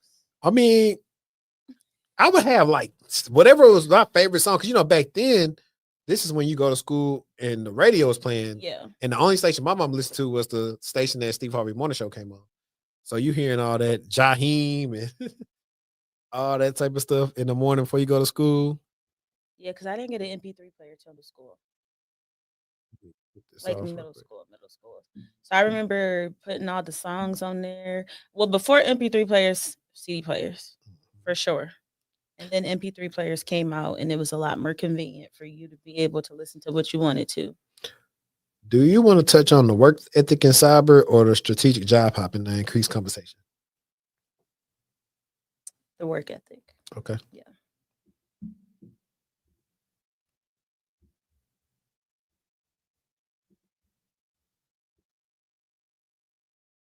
Competitive as you would think, because most people not disciplined, not consistent, and lack the work ethic. It's people overqualified, but they're lazy. They don't think they have to go above and beyond to secure a role, secure a cert, or just put themselves in position to be successful. It's a small amount of people. Granted, I was around some creators this past week. They got the magic formula. They're brilliant, consistent, and they work their ass off. And that's it. If you're not working towards something, it's hard to break through, or it might seem like this industry is oversaturated. No, y'all not working hard enough. There's a select group of people that are actually working towards something every single day. They might slip up one day, but they locked in every element: certifications, research, networking, applying to jobs, updating a digital profile, creating content. It's some people that's grinding, and it's not a coincidence why they at the top or as successful as they are. No, I agree with buddy. It's definitely people I know like that. And somebody asked me recently, they was like, do you think a lot of people keep up and get sharpen their skills and this stuff? And I was like, not really. I was like, I agree with you. I was like, unless you do stuff we doing. Especially after you get the job, most folks are like, oh, all right, I'm just gonna stay right here and do this right here and it'll be cool. Yeah, like unless you doing that or what else? You constantly want to. I think if you get in when you're young, you'll do it because you're trying to achieve something. Mm-hmm. But when you get older, late 40s, 50s, if you're not trying to own your own company and other stuff, you're just going to be chilling out. And I've seen that a lot. Like people are just relaxing and they're not really grinding and working hard and all the other stuff. It is what it is. It happens. And you'll be like, that's why I tell people you could be a newer person that come in somewhere and you are doing better than people that's been there for years. Cause like, dang, how you don't know this? Or why don't you know this? Or hang on, this dude, are you sure I can learn from this person? Like, they don't know nothing. Yeah. So you got some people that's just at some companies, it's hard to get fired. And that's why some people's like just still there. What they be saying, it's not in you, it's on you. Mm-hmm. Wait, it's not on you, it's in you. That's what they say. Yeah. So if you bought that and you that type of person, that's just like somebody saying like, I'm locked in, I'm finna get fit, but are you really locked in? If you want this, are you really locked in? Are you really putting in the work? And what is the work to you? Is the work just following people on LinkedIn and commenting? No. Mm-hmm. Is the work involving you learning how to maybe use a new tool? Yeah. Maybe you reaching out to some folks that use the tool and asking questions to better understand kind of where you're at or maybe something that you're struggling with. But 9 times out of 10, most folks are just kind of keeping it. They're just cruising. You got to be kind of thirsty in this industry to be successful. And I mean, not thirsty for someone's, but thirsty for yourself and your own success and your own growth and just to really thrive, honestly. I agree. There was one. I got a message from somebody. Let me see if I can find it. To the email? Yeah, I'm trying to see if it went to the share one or they messaged me directly. I think I started. It was before I put the post and stuff out. It must have been to you directly. Yeah, let's see if it went here.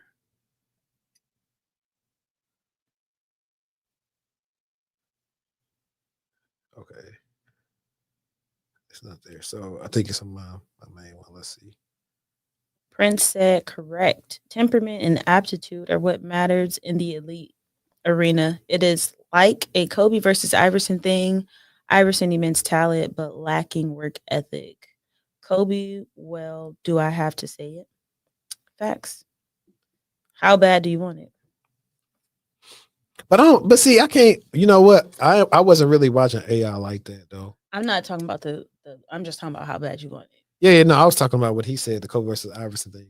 I'm not refuting those guys. Yeah. And I mean, But I like, get what he's saying. Iverson like a smaller dude, but Kobe knew like, hey, he was gonna give it to me when he played me. They both were good. So this guy, I don't know if he wants his name to be shared, so I'm not gonna share his name. Hopefully you are watching right now. He said, "Good morning. Hope all is well with you. So I have a question. I wanted to break in tech. I originally want to do computer programming, specifically front end development. I did a program, did a course, got a mentor. The mentor I was paying monthly, and that was kind of burning a lot of money out of my pocket. So now I found careers. Oh, I think he meant to say I found course careers. I'm taking the information technology course, and from there level. I don't know what the question is. Maybe you can read it to see if I'm tripping. All right. So I have a question. I want to break in tech. He wanted to do computer programming, specifically front end development. He did a course, got a mentor. The mentor he was paying monthly, running money. That's no question. Yeah, I don't know what you say, but I'm just gonna say, salute to you on your IT journey. My game plan has really been. I just told my baby brother this last week. He was talking about trying to go back to school and all this other stuff. I was like, bro, take the course, get your just entry level IT role so at a decent company. See if they'll give you some tuition reimbursement. Get them to pay for it like that, or at least get skills to where you can go to a cheaper school and pay your way through school, so you don't have to owe all this money that I owe. Like that. That's really the cheat code. Like people will go to school to get the skills when you can just get the skills, then go to school. And I'm not gonna tell you not to go to school because when you look like us, you gotta go to school. I'm going to always tell you to go to school. So don't ask me because I'm a school girl. I cannot learn the same amount of material by myself than I could learn if I was going to school and I had that structure. So if you ask me for advice, I'm going to tell you to go to school. I'm going to tell you to take a course, but I'm going to tell you to investigate, make sure, not on a school tip, but if I'm not going to necessarily suggest a boot camp, but if you come to me asking me for boot camp advice, I am going to tell you to be very extremely careful with where you put your money. Yeah. And I know we rounding off. I know last time you didn't have your saying. Do you have a saying for them tonight? I was thinking about it on my way here. I don't yet. I know Have what one? earlier we was just talking about fighting temptations, and I thought about like the stuff that Mike gets to talk about. Hey man, don't you owe me some money? Don't will away from me. What he said in the Bible, it say, "Get your money, man." Somewhere, whatever he said. I like the fighting temptations. He said, somebody should have told me. What he said, no guns. What he said, no drinking. Somebody should have told. I forgot what to do in the Oregon scene. I think he said no drinking. No drinking. I think because I think he had the little. I thought he said no guns or something. Hopefully somebody in the chat remember. I can't remember like off the top of my head. It was that one. The dude didn't want to. He got the T-Bone. It's the Latin dude with the braids that was a prisoner, and they all got baptized because the rule book said they had to be baptized at singing the choir. They got baptized, and T-Bone's like, it burns. He said, "Oh, brother, that's all right. That's just some of the waste from the refinery right there." Okay, I thought of mine. Which one? Okay, mine is from Lion King. The song "Oh, I Just Can't Wait to Be King." I knew you was going to go there. I feel like a lot of people want to be king of what they're doing, but what are you doing to give you those characteristics? You can't say that you want to be the king of this. I'm not saying you necessarily saying king, but you can't say that you want this. You want to work in tech, you want to work in cyber if you're not behaving like you want to work in cyber, if you're not taking the steps that are necessary, making the connections, if you're not staying up to date with the trends that are going on in the industry. Like, you can't walk around singing that song, I can't wait to be king, or I can't wait till I get my role. You're not going to get the role if you're not putting in the time, if you're not behaving like who it is you want to be more like. So yeah, that's mine. Everybody do this. Yes. That's my movie right there. Yes. One thing about me, y'all, I'm never gonna grow up. Like I'm gonna watch cartoons forever. I live vicariously through my children. So I will put it on something saying it's for them, but it's really for me. So like I said, What's your favorite cartoon movie? Favorite cartoon movie? I don't know. I really like Home. I like Home a lot. I don't know why. It's just so comforting. I can never get enough of it. If I was gonna go with something, it might be out of Mulan, I hate Mulan. Toy Story. Toy Story for the win. Hercules. Which Toy Story? Probably the first one. I'm gonna vote too. Hercules, maybe Pocahontas. It's really because the music though. Like the music really. Emperor's New Groove. If we're talking Disney, baby. That's at the top of my list. Eartha Kitt 8, that roll down. It's I guess you got a point, but nah, ain't nothing. But I mean, who be told nothing touching Lion King? Which one? First one. Immediately. The first one. I Immediately. mean, nobody remembers the second one, Simba's Pride or whatever it's called. Nobody remembers that. Yeah, but no, I would like Tarzan and stuff. Like the soundtracks is crazy. Like Tarzan is so good. The soundtrack is fire. Phil Collins put his foot in Yes. it. That's how I feel about the muses that's singing on Hercules. I didn't really watch Hercules. Really? Like that. No. You ain't never listened. I didn't watch Pocahontas like that. I didn't watch Hercules like that. I didn't watch Mulan like that. You never listened to Meg sing what you call it? The song that she sings with the muses. I won't say I'm in love. Nope.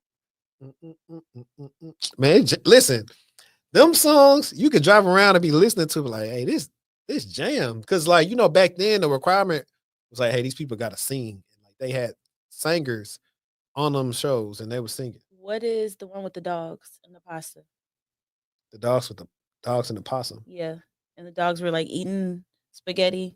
Oh, Lady and the Tramp. Love that movie. You know what? So we're gonna include Pixar. Cars.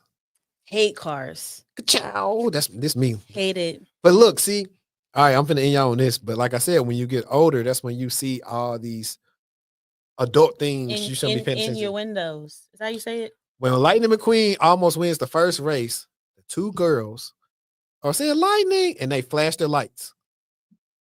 So as a kid, I know they was like really going to like women actually like flashing a person in real life. Distracting them.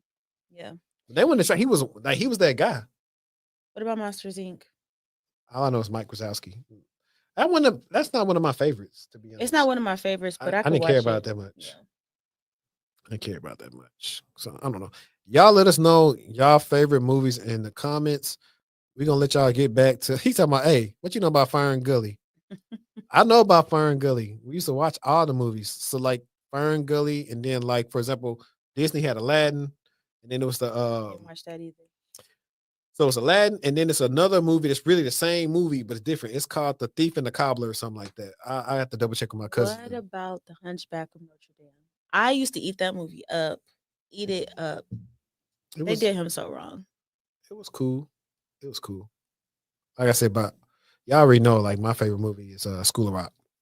Well, one of my favorite movies. And also for my Three Ninjas fans, they got Three Ninjas, Knuckle Up, Kickback, and Mega Mountain. I guess it's a licensing issue why the first Three Ninjas is not on Tubi, but they got 3 of them on Tubi.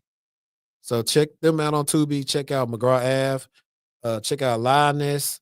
Check out Emperors at Ocean Park. Check out Cross. That's a lot of good shows you can watch. Cross was fire. Cross was fire. You had me a MF. Yeah, Cross was good. Oh man. But I'll tell you what happened since he said Rush Hour 2 and 3. But until next time, Gonski. We'll see y'all later, man. I appreciate everybody that tuned in to the show. Y'all want to support the show even more, y'all know what to do. Y'all can join the Patreon. This is a work in progress. It's going to keep on getting better and better, and eventually we're going to be bringing this to a stage near you. So until next time, let's stay textual, and we out. Peace. In the stream.